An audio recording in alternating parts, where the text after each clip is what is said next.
Songs of the Return, Volume 19, the second tale of the Ylgermet.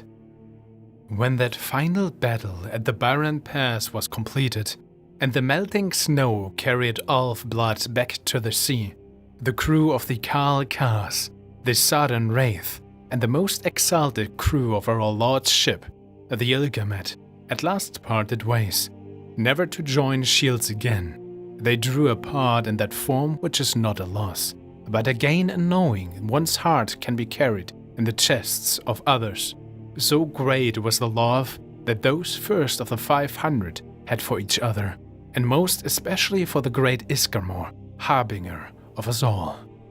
They pressed eastwards, seeking the sea. When they came upon the barrow of Ingol, the mighty Ysgramor's son, who had fallen to the whims of Kaini, rather than the treachery of the elves, our Lord had not expected to lay eyes upon it again so soon, and his grief flowed anew at the sight of it, as a reopened wound will bleed as it did when first received.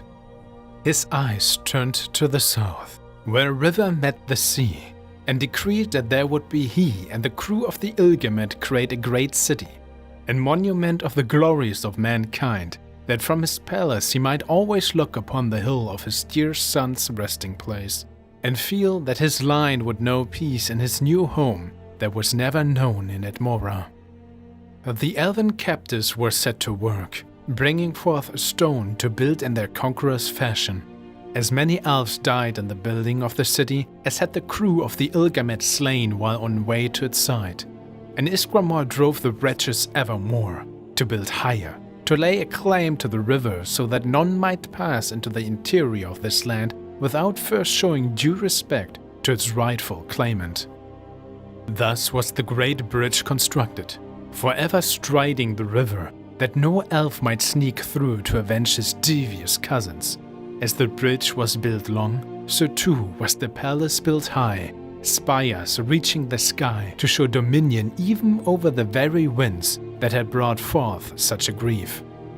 In the deep hollows beneath the city, a great tomb was prepared for the day when Lord Ysgramor, harbinger to us all, would be called home to glory in Sovngarde.